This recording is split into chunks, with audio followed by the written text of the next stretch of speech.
සහෘදීන් සියලු දෙනාම අයිබෝවන් කියලා පිළිගන්නවා ගැමිසිමුද YouTube නාලිකාවට. අද අපි කතා කරන්න යන්නේ ඊටමත් වැදගත් ජීවිත සත්‍යයක් පිළිබඳවයි.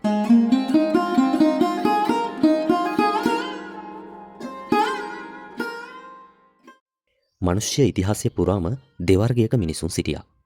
ඒ කවුද කියලා ඔබ දන්නවද? ඔව්. එක් කොට්ටාසයක් තමයි කුරිරු මිනිසුන්. අනෙක් කොට්ටාසය තමයි යහපත් මිනිසුන්.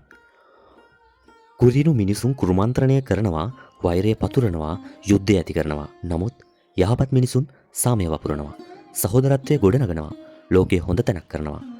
අද අපි අහන්න යන්නේ එවැනි කතාවක් පිළිබඳවයි. එහෙනම් channel එක subscribe කරලා ඒකතු වෙන්න අපත් එක්ක.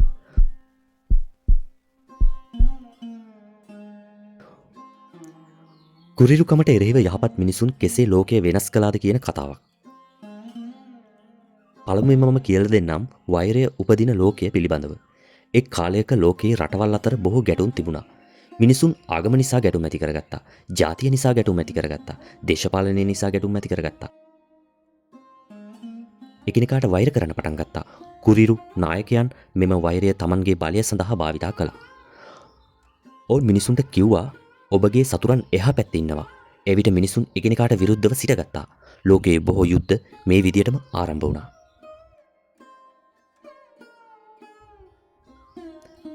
මීළඟට සහෘදීන්ට මම කියලා දෙන්න යන්නේ කුරිරු මිනිසුන්ගේ සැලසුම් පිළිබඳවයි. කුරිරු මිනිසුන්ට එක් දෙයක් හොඳටම තේරෙනවා. ඒ තමයි වෛරය. වෛරය ඉතා වේගයෙන් පැතිරෙනවා. එය හරියට ගින්නක් වගේ.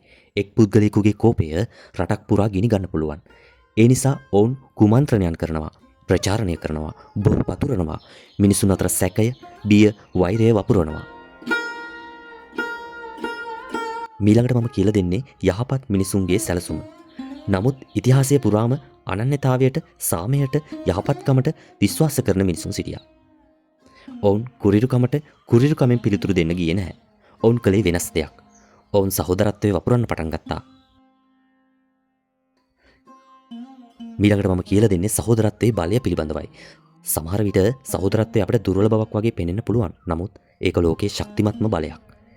එක මිනිස්සෙකු තව මිනිස්සෙකුට දෑත දිගු කරන විට වෛරයේ සීමා බිඳී යනවා. ඔවුන් එකිනෙකාගේ කතා අහනවා, එකිනෙකාගේ දුක තේරුම් ගන්නවා. මීළඟට මම කියලා දෙන්න හදන්නේ වෛරයට පිළිතුරු. කුරිරු මිනිසුන් වෛරයේ බීජ වපුරන විට යහපත් මිනිසුන් වෙනත් දෙයක් කරනවා. ඔවුන් ආදරය වපුරනවා, විශ්වාසය ගොඩනගනවා, සාමය ගැන කතා කරනවා. එය ඉතා මන්දගාමී ක්‍රියාවක්. නමුත් දිගු කාලයකින් එය ලෝකය වෙනස් කරනවා. මීළඟට මම කියලා දෙන්න හදන්නේ ලෝකයට අවශ්‍ය මිනිසුන් පිළිබඳවයි. අද ලෝකයේ ඉතාමත් සංකීර්ණ තත්ත්වයක පවතිනවා. රටවල් අතර තවමත් ගැටුම් තියෙනවා. දේශපාලනය තවමත් වෛරය භාවිතා කරනවා. නමුත් අද ලෝකයට ඉතාමත් අවශ්‍ය වන්නේ කුරිරු නායකත්වයක් නන් නෙවෙයි, යහපත් මිනිසුන්. ඒක නිසා මතක තියාගන්න සහෘදෙනි, අපගේ වගකීම අපි හැමෝම. ලෝකය වෙනස් කරන කුඩා බලයක් තියෙනවා. අපිට පුළුවන් කුමක්ද? වෛරය පතුරවන්න හෝ සහෝදරත්වය ගොඩනගන්න. එය අපගේ තේරීම. අවසාන වශයෙන් පවසන්නම්, මෙමගින් මම ඔබට අදහස් කරන්නේ මතක තියාගන්න කුරිරු මිනිසුන් කුමන්ත්‍රණයන් කරන විට යහපත් මිනිසුන් සැලසුම් කළ යුතුයි. කුරිරු මිනිසුන් වෛරයේ බීජ වපුරන විට යහපත් මිනිසුන් සහෝදරත්වයේ දෑත දිගු කළ යුතුයි. එවිටම ලෝකය යුදවලින් සාමයට මාරු වෙනවා. ඔබට මේ කතාව වැදගත් නම් ලයික් කරන්න, කමෙන්ට් කරන්න, ෂෙයා කරන්න. තවත් මෙවැනි සිතුවිලි මේ කතා බල රැඳෙන්න අපත් සමග. එහෙනම් ගිහින් එන්නම්. සියලු දෙනාටම සුබදායි සතියන්තයක් වේවා.